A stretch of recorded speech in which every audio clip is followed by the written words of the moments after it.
सम्मानित मंच एवं यहाँ उपस्थित प्रबुद्ध श्रोता वर्ग, मंजीत जी को मैं सब जगह फॉलो करता हूँ, फेसबुक पर भी और ट्विटर पे भी खूब पढ़ता हूँ उनको। तो वो जो बातें कह रहे थे मैंने उनकी सब पढ़ रखी हैं। हाँ, लेकिन आंकड़े कुछ सारे नए थे और कुछ उदाहरण बहुत नए थे, मुझे अच्छा लग रहा था सुन करके। उनको पढ़ना मुझे पसंद है और उनके परम मित्र हैं, मेरे भी परम मित्र हैं सुशांत झा, उनको भी मैं खूब पढ़ता हूँ। विनय जी के साथ भी मैंने बहुत काम किया है और हम लोगों ने साथ मिल करके भारतीय पक्ष के नाम से पत्रिका निकाली है। तो भारत के बारे में बात करने के लिए इन दोनों के बीच में मुझे खड़ा किया है इन्होंने, तो जरूर कुछ परीक्षा की बात है। आज का जो विषय है विकसित भारत और का स्वप्न और युवा, तो इसमें मैं थोड़ी सी जो बातें कहूँगा, जैसे उन्होंने कहा कड़वी बातें कहेंगे, मैं कह रहा हूँ मैं थोड़ी सी बात ऐसी कहूँगा जो थोड़ी विचित्र या उल्टी पुल्टी प्रतीत होंगी, आपको लगेगा ये सही दिशा नहीं है।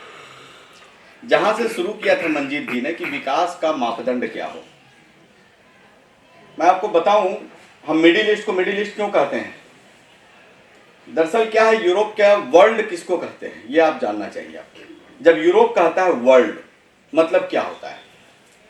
यूरोप और अमेरिका का कोई भी विद्वान जब वर्ल्ड कहता है तो उसका अर्थ होता है मेडिटेरेनियन। ये मेडिटेरेनियन सी, आप मैप पर है तो आप देखिए, मेडिटेरेनियन सी के आसपास का जो पूरा इलाका है वो है वर्ल्ड। मेडिटेरेनियन के जो उधर है वो है वेस्ट, जो इधर है वो है ईस्ट, और ईस्ट में जो सुदूर ईस्ट है वो है भारत, जो मिडिल में है वो है मिडिल ईस्ट। ये है यूरोप का वर्ल्ड। अब यूरोप की कोई भी पुस्तक उठाइए, अमेरिका इंक्लूडेड है, आप ये ध्यान रखिएगा, जब मैं यूरोप कहूंगा ना उसमें अमेरिका शामिल है।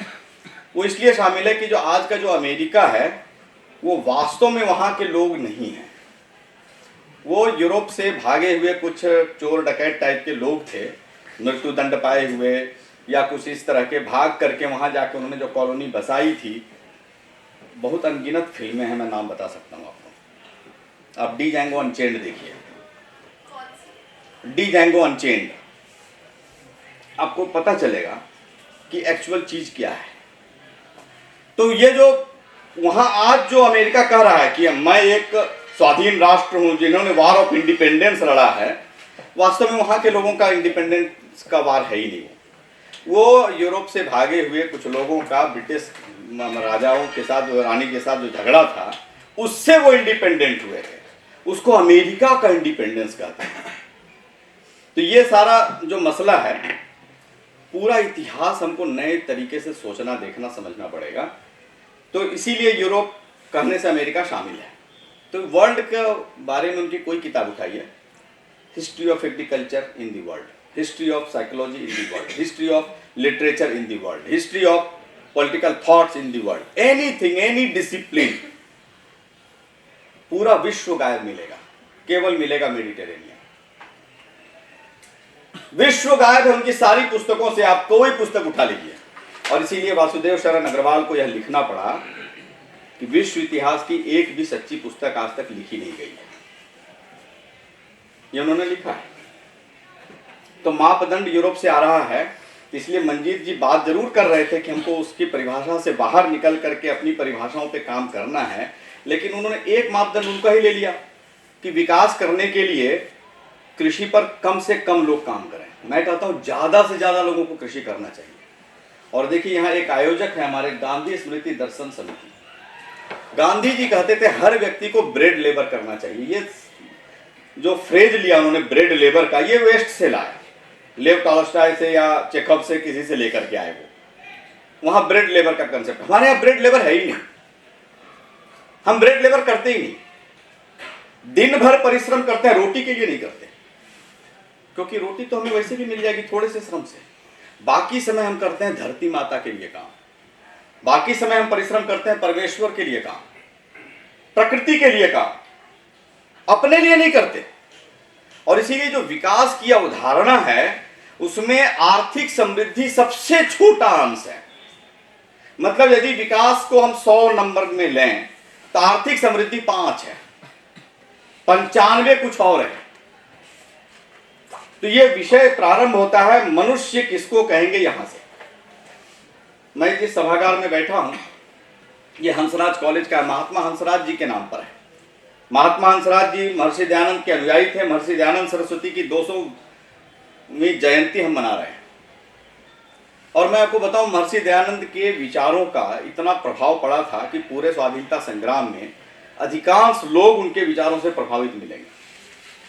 तो उन्होंने जो बातें कही हैं वही बातें हैं, मैं उसी को थोड़ा थोड़ा बिंदुवार कुछ बताऊंगा। तो आज का जो समझ है विकास का, वो मनुष्य से इसलिए प्रारंभ करना पड़ता है कि मनुष्य है कौन जिसका विकास आप करना चाहते हैं, वो है क्या चीज। तो वो क्या एक शरीर मात्र है। वेस्ट इसको शरीर मात्र मानता है और हमारे यहाँ उपनिषदों में उसको विरोचन कहा गया है, जो शरीर को मनुष्य मानता है। और इसीलिए क्या अच्छा खा लूं, क्या अच्छा पहन लूं, कितनी बढ़िया गाड़ी में घूम लूं, कितने बड़े ऊंचे अट्टालिका में मैं रह लूं, इस शरीर को अधिकतम सुख कैसे मिलेगा, ये विकास की आज की परिभाषा है। पूरे वेस्ट की परिभाषा यही है डेवलपमेंट की, अधिकतम सुख सुविधा के साधन कैसे मिले। हमारे यहां उल्टा है। हमारे यहां क्या है, हम कहते हैं कि समृद्धि हमें पूरी चाहिए, समृद्धि में कोई कटौती नहीं है।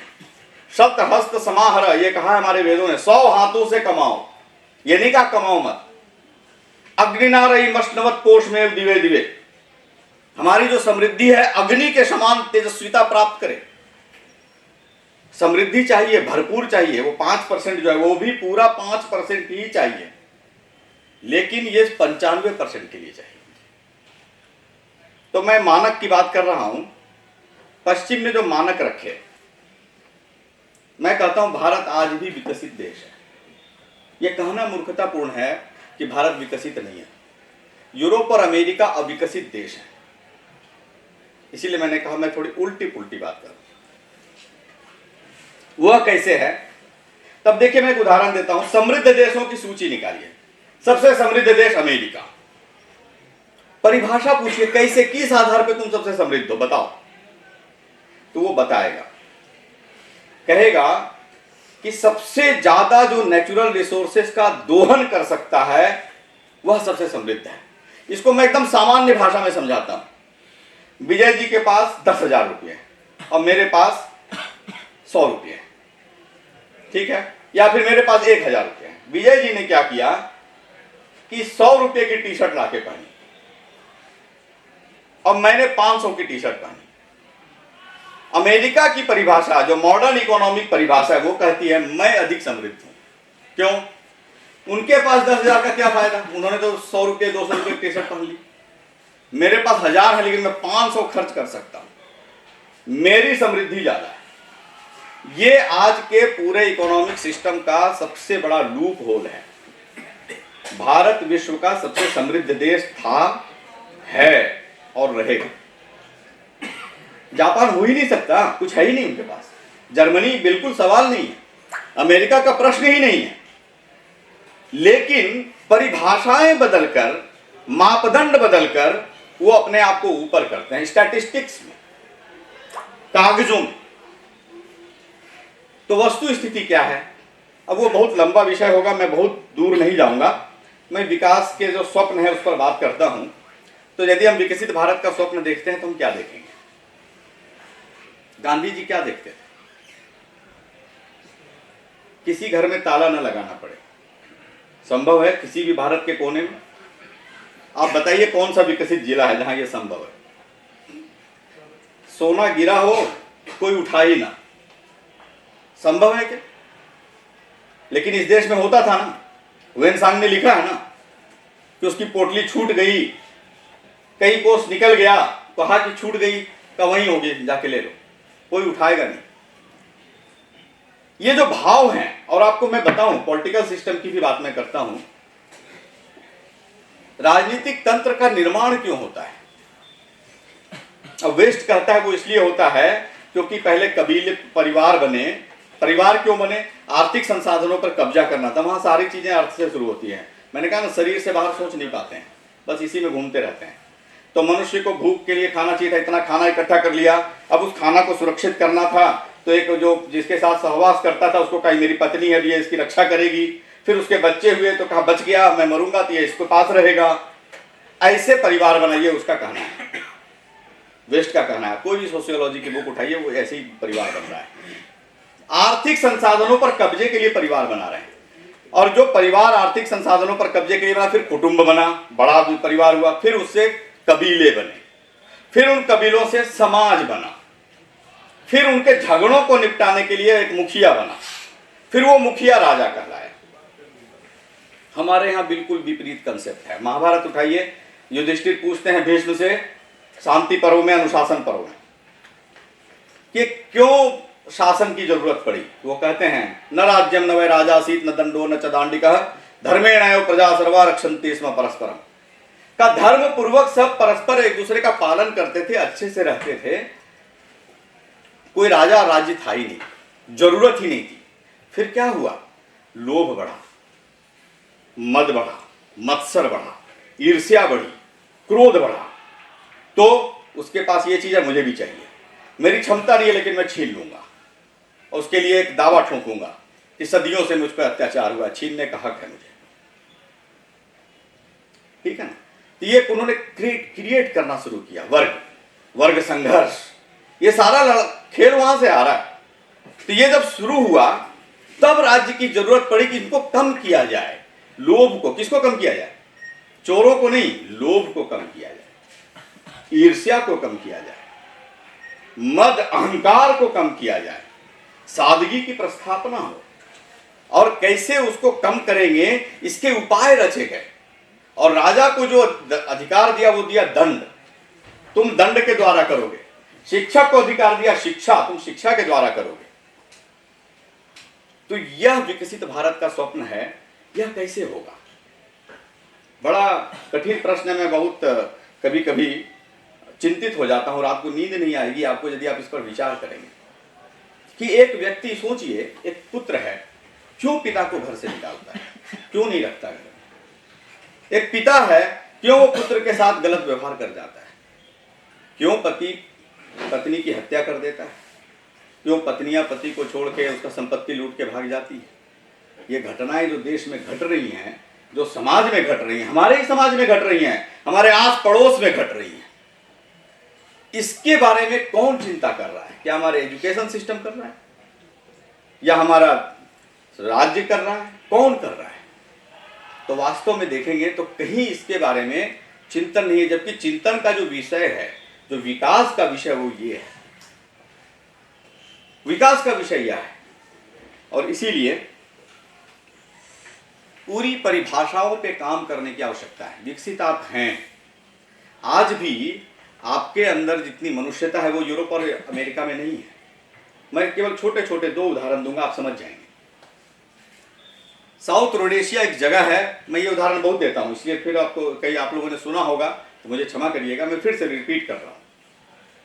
साउथ रोडेशिया एक जगह है जिसको आज जिम्बाब्वे कहते हैं। 30-40 साल पहले वहां एक जैव विज्ञानी हुआ, उसका नाम था एलन सेविल। उसने जंगल बचाने शुरू किया। अब यहां मैं एक बात कहूं, यूरोप और अमेरिका जब कहते हैं ना हम कुछ बचाना चाहते हैं, मैं चिंतित होता हूं, पता नहीं किसको मारेंगे, इनकी रक्षा करनी है, इसको मार दो, ये इसके लिए खतरा है, ये उनका तरीका है। तो साउथ रोडेशिया में उन्होंने कहा जंगल नष्ट हो रहे हैं, उनको बचाना है, जंगल की रक्षा करनी है। जंगल कैसे नष्ट हो रहे हैं? कहा हाथियों से। हाथी चलते हैं, पेड़ गिरा देते हैं, पेड़ नष्ट हो जाते हैं, जंगल खत्म हो रहा है। तो क्या करो? मार दो। 30 साल में 40,000 हाथी मार दिए। ऑफिशियल डाटा है, गूगल कर लीजिए। एलन सेवरी को बाद में पता चला, अरे ये तो गलती कर गया, 30 साल बाद पता चला। लेकिन ईमानदार आदमी था, एडमिट किया, कहा गलती हुई मुझसे। हाथी थे जो उनको बचा रहे थे, जंगल बचे थे उनसे। अब हाथी कहां से लाए? हाथी नहीं ला सकते, वो गाय लेकर आया। अभी विनय जी से चर्चा हो रही थी, मैं चर्चा क्या हो रही थी नहीं बताऊंगा, लेकिन मैं उसमें बता रहा हूं विनय जी, ये हमारे लोगों को समझना पड़ेगा, पढ़ने के लिए तैयार नहीं हमारे लोग। गायें जंगल बचाती हैं, नष्ट नहीं करती। हमारे देश के वनवासी क्षेत्रों में वनवासी लोगों को जंगल में गाय चराने का हक नहीं है आज भी। ये अंग्रेजों ने कानून बनाया था, हम हटाने के लिए तैयार नहीं है, हम नहीं तैयार। हम सोचते हैं अंग्रेजों ने कानून हमारे हित के लिए बनाया था। आप 1881 का भील आंदोलन देखिए, मिलेगा नहीं वो इतिहास के पृष्ठों में। वो मिलेगा नेशनल आर्काइव में। जो उन्होंने आंदोलन किया है भीलों ने और अंग्रेजों को समझौता करना पड़ा है, 25 शर्तें हैं। पहली 2 शर्तें सेंसस पे हैं, उसकी बात नहीं करूंगा, लेकिन उसके बाद की शर्तें आप पढ़िए क्या है। गाय जंगल बचाती हैं, एलन सेवरी ने कहा, वापस गाय लेकर आए तो बची जंगल। तो किसी को बचाना है, किसी को मार दो।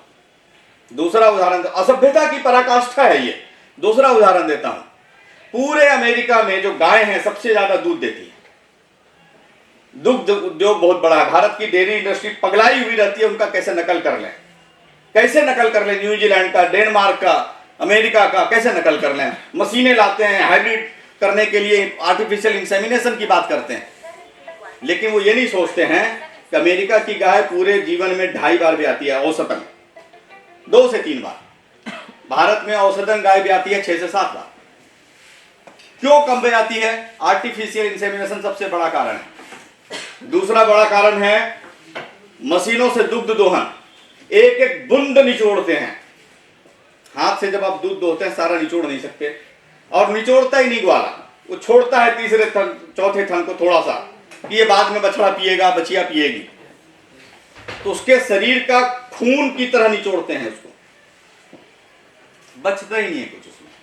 तो मां नहीं बनती। 2.5 ये बयान के बाद जवान गाय, हृष्ट पुष्ट गाय, क्योंकि वो बांझ हो गई तो बच्चा नहीं देगी, बच्चा नहीं देगी तो दूध नहीं देगी, काट के खा जाते हैं। यह सब असभ्यता है, ये विकास के लक्षण नहीं है। तो विकास के लिए मैंने एक बार, मुझे लगता है मंजीत जी आप वहां पर थे, गांधी शांति प्रतिष्ठान में प्रशांत जी का कार्यक्रम था, तो मैंने वहां एक बात कही थी, मैं फिर से रिपीट करता हूं। हमने कहा जब भी विकास संबंधी योजनाएं बनानी हो, नियम बनाइए कि भारत का कोई मंत्री, कोई ब्यूरोक्रेट विदेश नहीं जाएगा। एकदम सख्त प्रतिबंध लगाइए, उनको घूमने का मौका दीजिए। साल में 1 बार सपरिवार विदेश घूम के जहां मर्जी वहां जाओ, पूरा सरकारी खर्चे पे। योजना बनाने के लिए, विकास देखने के लिए बाहर नहीं जाना है। इसके लिए आपको भारत के गांव घूमने हैं, गांधी जी की तरह यहाँ के लोगों से वार्ता करनी है, उनसे पूछना है क्या चाहिए भाई, क्या होना चाहिए, तुम बताओ। चौपाल पे बैठिए, थोड़ा दिमाग लड़ाइए। तो पूरी परिभाषा बदलनी है। हम युवा हैं, मैं अंतिम बात करके समाप्त करूंगा, समय मुझे लगता है ज्यादा ले लिया है मैंने। सबसे बड़ा संकट किस पे मैं बताऊं? हम युवाओं पे है। मैं कभी कभी सोचता हूं भारत के युवा के बारे में, तो मुझे लगता है कि कितने कष्ट में इनको डाला है हमने। एक तो एक ऐसी शिक्षा जिसमें उनके जीवन के गोल्डन 15 ईयर्स लगने हैं, 15 साल जाने, और उसके बाद हाथ में क्या है? एक कागज। उस कागज से आप क्या कर सकते हैं? टोटल नौकरियां कितने % है सरकारी मिला के? 12-13%, 15%, मैं कहता हूं 20%। 80% बच्चे क्या करेंगे? अभी उन्होंने रोजगार की बात की, रोजगार नहीं है, कहां से लाएंगे? देश का कौन सा शिक्षण संस्थान है जो मोची बनने की शिक्षा देता है, बढ़ई बनने की शिक्षा देता है, लुहार बनने की शिक्षा देता है, मैकेनिक बनने की शिक्षा देता है? ये आपको चाहिए या नहीं चाहिए? धोबी बनने की शिक्षा देता है, ये सब हमको चाहिए। प्लम्बर बनने की शिक्षा देता हो, तो रोजगार है, सरकारी नौकरी कम। हाँ, मैं बात कर रहा हूं, उस पर आ रहा हूं। तो हमने क्या किया? एक ऐसा एजुकेशन सिस्टम उनको दिया जहां उनके योग्यताओं का तिरस्कार है। और हमें, मैं वो चित्र अभी नहीं है, मैं दिखाता कि सभी अलग अलग पशु पक्षियों को कहा गया पेड़ पे जो सबसे पहले चढ़ेगा वो जीत जाएगा, उसको 100 नंबर मिले। हमने वो एक परीक्षा के रेस में डाला है। लेकिन इसके बावजूद मुझे आशा भी युवाओं से है, क्योंकि भारत का युवा फिर भी कमाल कर रहा है। वो ऐसे इनोवेशन करता है, आप सोच नहीं सकते, वो कुछ ना कुछ करता रहता है। मैं देखता हूँ मेरे आसपास सब युवाओं को ही मैं देखता हूँ, उन्हीं के बीच उठता बैठता हूँ। तो आशा आपसे है, सपने आप देखेंगे। सबसे कठिन समय आपको दिया है हमने। मैं बहुत शर्मिंदा होकर, बहुत दुखी मन से मैं ये कह रहा हूं पूरी जिम्मेदारी के साथ कि हमने वो गलतियां की हैं और सबसे कठिन चुनौती आपके सामने में छोड़ी है।